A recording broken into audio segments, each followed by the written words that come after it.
Yo te voy a enseñar cómo leer la Biblia. Hay que ir a la Biblia. ¿Qué dice la Biblia? Te voy a leer un pasaje en número 10 en el Antiguo Testamento, el versículo 11. Y alzando su mano, Moisés golpeó la peña con su vara 2 veces, brotó agua en abundancia y bebió la congregación de sus bestias. Pero Jehová dijo a Moisés y a Aarón, por cuanto no creísteis en mí para santificarme delante de los hijos de Israel, por tanto, no entraréis con esta congregación en la tierra que les he dado. Eso se aplica a los judíos después. Entonces en Juan 19 vemos ese cumplimiento de la ley. Pero uno de los soldados le abrió el costado con una lanza y al instante salió sangre y agua. Y el agua que sale del costado es el agua que funda la iglesia. Así Malísima dice. interpretación. Es No, una no, no. Sí, Ok. porque la roca que lo seguía era Es Cristo, mi dice tiempo. 1 de Tú Corintios no puedes capítulo hablar. 10. Estás interpretando Entonces- pésimo los textos. ¡Qué hombre tan estúpido!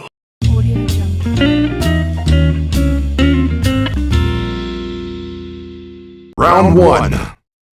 Fight! ¿A cuál pueblo los judíos entregaron la verdad? Que es ¿A cuál Jesucristo. pueblo? A los gentiles. No sé qué te A refieres. Roma. What? Espera, ¿cómo que los judíos le entregaron la es mi verdad a tiempo, es mi Roma? tiempo. ¿Quién es el primero a anunciar el evangelio? Jerusalén. No, es un gobernador romano, es Pilato.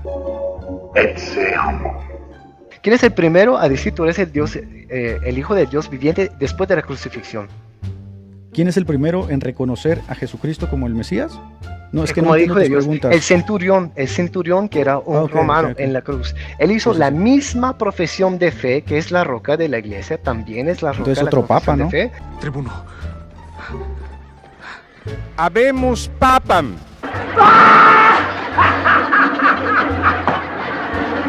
Es lo que dice el escolástico protestante D.A. Carson.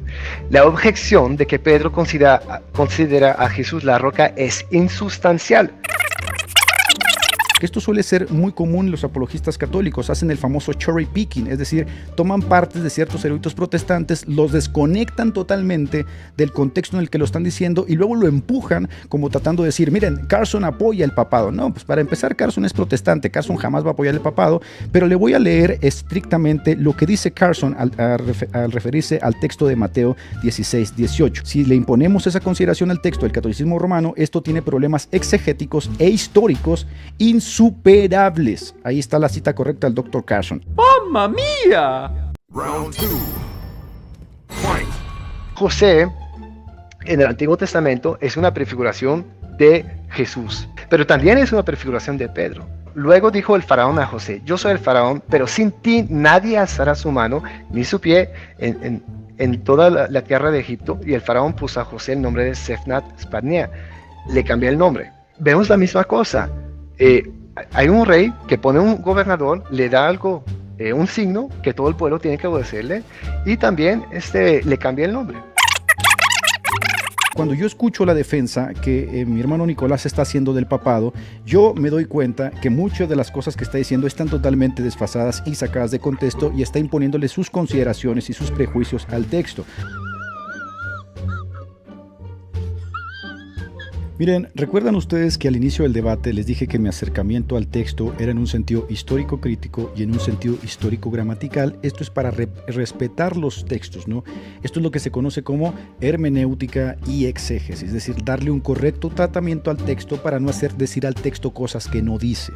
¿Sí? Incluso en la síntesis agustina de la escuela media se nos dice en qué momento se puede utilizar la tipología, cuándo la tipología no aplica, cuándo podemos ver el texto en cierto sentido, en cierta manera, porque si no podemos estar aquí diciendo textos y textos tratando de hacer que digan lo que nosotros queremos. Eso sería imponerle nuestras consideraciones al texto. Yo vi el error que hizo Edgar, es el mismo error que los protestantes siempre hacen, es de aplicar una tipología a una sola cosa, excluir todas las demás porque hay otras que existen. Este tipo es un pobre diablo. En el Dei Verbum, que es un documento oficial de la Iglesia Católica, en su numeral 10, dice específicamente que el ejercicio de interpretación de las Escrituras no le corresponde a los laicos, sino al magisterio vivo de la Iglesia. Por eso es importante que si se va a hacer una defensa del papado, por lo menos el católico sepa cuáles son los argumentos oficiales que la Iglesia hace en ese ejercicio de interpretación y no imponga a él sus consideraciones al texto, porque esto la propia Iglesia se lo prohíbe. Dei Verbum numeral 10, el ejercicio de interpretación le corresponde a la Iglesia, no al laico. ¡Atrapada! ¡Ay, ayuda! ¡Ay! Round three. Fight! me cito San Agustín para decir que solamente era Jesús la piedra y todo. Pero aquí hay algo concreto. Cuando uno escribe contra Fausto en el libro 22, dice así: Pedro fue constituido pastor de la iglesia después de ese pecado. Yo creo que Agustín estaba a favor del honor de Pedro. Estaba a favor del primo de Pedro, no a favor del papado como se entiende hoy en Roma, en el Vaticano I, con la entronización de un hombre con infalibilidad. Eso no va a estar en contra de Agustín. Y yo, para demostrárselo, le mostré 3 sermones que se los puedo citar nuevamente: el sermón 76 de Agustín, el sermón 275 de Agustín y el sermón 295. De hecho, la gente que está aquí puede ir en este momento y checar el sermón 76, sermón 275, sermón 295, e incluso puede ir a checar sus retractaciones. ¡Auxilio! ¡Socorro! Que Jesús le haya cambiado el nombre a Pedro antes o después, no importa. Usted dice que no importa cuándo se le haya cambiado el nombre. Mire, eso lo acabo de escuchar yo por primera vez, porque casi siempre la apologética, de hecho, esto sí viene en el catecismo, esto sí viene en el Décinger, esto sí viene en los documentos oficiales, dicen que el texto de Mateo 6:18 es singular, es decir, no hay otro texto en la escritura. Al cambiarle el nombre a Pedro ahí, se está revelando la personalidad de Pedro en sentido eclesiológico. Pero resulta que cuando uno va a la Biblia, Jesús no le cambió el nombre a Pedro ahí. Se lo cambió tan pronto lo conoció, y así pierde, por supuesto, el texto su singularidad, así que este no puede ser usado para el asunto papal. Vaya, no encuentro fallas en su lógica. Yo nombraba a D.A. Carson para decir que ya eso demuestra la papacidad, el papado. Sí, tú lo citaste. Yo lo cité para decir que una tipología no excluye a la demás. Es lo que dice el escolástico protestante D.A. Carson. La objeción de que Pedro considera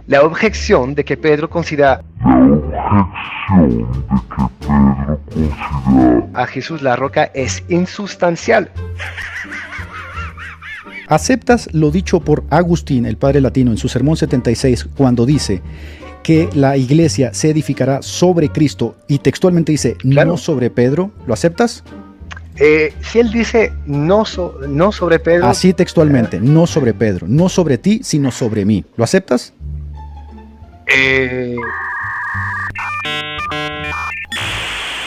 Bueno, es una exegesis, ¿cómo se dice? Probable. Es una exegesis probable, claro. Entonces sí lo aceptas. Como yo te dije, Pero nada más dime, no puede necesitas- coger una exegesis Mira, y oponer la demás. nada más te Ok, estoy sí. haciendo una pregunta. ¿Sí lo Sí, aceptas? sí. Bien, Sí, se acabó claro. el debate. Ok. Some folks are born made to wave the flag. Ooh, they're red, white, and blue. Round 4. Fight. Tienes un pasaje donde dice que uno puede ignorar a los sucesores de Moisés o Aarón, por ejemplo, a Josué. que Estamos solo hablando tiene del un papado. título. No, fue mi exegesis y la exegesis de los padres, pero no tiene Fue una respuesta. mala exégesis. No hay nada Porque que decir. es una mala tipología, ¿no? Es una mala No, sí. tipología, una mala hermenéutica y una mala Yo exégesis. tengo Básicamente no tienes nada. Bien, querido Nicolás, ¿puedes darme el nombre de algún padre apostólico que usase Mateo 6:18 como lo usa actualmente la Iglesia Católica para fundamentar el papado? los padres apostólicos no son dogmáticos, no han hablado de ningún tratado dogmático. ¿Puedes o no puedes? y no pero sirven puedes a darme, eso. a ver, pero puedes, entonces eso significa que el papado no se encuentra en los padres apostólicos, ellos no utilizaban Mateo 6:18. Yo pienso que se encuentra en Clemente. En Clemente, ¿qué parte, en qué momento Clemente o en qué discusión utilizó Clemente Mateo 6:18 para fundamentar el papado? Cuando dice, cuando escribe a los Corintios y que dice, aunque Juan está vivo todavía y que les dice que tienen que estar en comunión conmigo. Y ¿En tienen esa que parte seguir lo que Clemente hago. citó Mateo 6:18? No, pero es el papado. No, ok, perfecto. Tip, tip. Y Nicolás, ¿por qué la sucesión de Pedro tiene exclusividad con los papas de Roma y no con los de Antioquía? Siendo que según Eusebio, el primer obispo que sucedió a Pedro fue Evodio en Antioquía y la iglesia de Antioquía pertenece actualmente a la iglesia ortodoxa. ¿Por qué? Pero sí, el obispo de Antioquia es un sucesor de Pedro, tal cual como el de la Alejandría, en más plenitud que el de Jerusalén, por ejemplo, que él sí Así un es. ¿Y sucesor por de qué si Santiago. ellos son sucesores más antiguos de Pedro, por qué la sucesión entonces recae en Roma y la exclusividad recae en Roma si los sucesores más antiguos de Pedro son en Antioquía? Porque hay una sola cátedra que es el centro de unidad, tal cual como en el Así es. antiguo. Está en Mateo Antioquía. 23, 1 a 4. Concéntrate en, la Jerusalén pregunta domina todo que, concéntrate en la pregunta que te estoy haciendo, porque la cátedra de Pedro también estuvo en Antioquía y estuvo primero que en Roma. ¿Por qué entonces la cátedra no la tiene Antioquía si los sucesores más antiguos están ahí y no en Roma? Pues te digo un ejemplo ahorita con David, que fue coronado en Hebrón. Esa es una falsa correspondencia. Esa es una, no, pero no es escúchame, falso para escúchame. nada. Esa es una Está falsa bien. correspondencia porque estás tratando lo de David con el papado, o sea, es decir, no se sigue. Estamos hablando Hay del papado y tipología. la eclesiología del Nuevo Testamento. Pero bueno, ya veo que no tiene respuesta, sigo. ¿Me puedes dar alguna referencia apostólica del uso de Isaías 22:22 en conexión con Pedro y el papado y este papado en Roma de los padres apostólicos, es decir, los primeros siglos de los sucesores de los apóstoles? Ok, ¿cuántos textos de los padres apostólicos tenemos? 412. ¿De los padres apostólicos? Sí. Ok, tú incluyes mucho más que... ¿Me puedes dar una referencia apostólica del uso de Isaías 22:22? El primero que tenemos, el más antiguo que tenemos es de Teodoro de Siros, que llega... Ok, Teodoro de Siros no es padre apostólico. ¡Insecto! ¿Por qué si el papado se encuentra, según tú, en el primer siglo y lo puedes rastrear en el primer siglo con tu tipología y todo esto? ¿Por qué algunos eruditos católicos afirman que no es así, como Raymond Brown, Ludinot, Eamon Duffy, Watson, Robert Eno, que dicen que no se encuentra el papado en el primer siglo, incluido Hans Kuhn también? Hans Kuhn andaban en Ferrari y... Pero sigue siendo erudito. Puede ser. Ya basta, por favor, ya basta. Tienes un pasaje donde dice que el colegio apostólico está por encima de Pedro y lo pueden echar. Yo te recuerdo que cuando se dio la evangelización en Samaria, el colegio apostólico envió de delegado a Pedro y a Juan. Y yo te recuerdo que la iglesia católica dice que es el papa que envía delegados. Así que aquí tienes un texto que prueba que estás equivocado. Vaya dato perturbador. Pablo dice en 2 de Corintios 11:5, yo no me considero inferior a los grandes apóstoles y no me considero inferior en nada.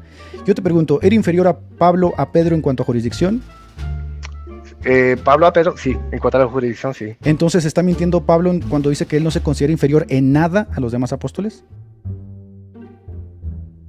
A ver, ¿qué pasó? Los papas envían a sus legados, ¿sí? Y eso en los concilios y en ciertos asuntos. Así es.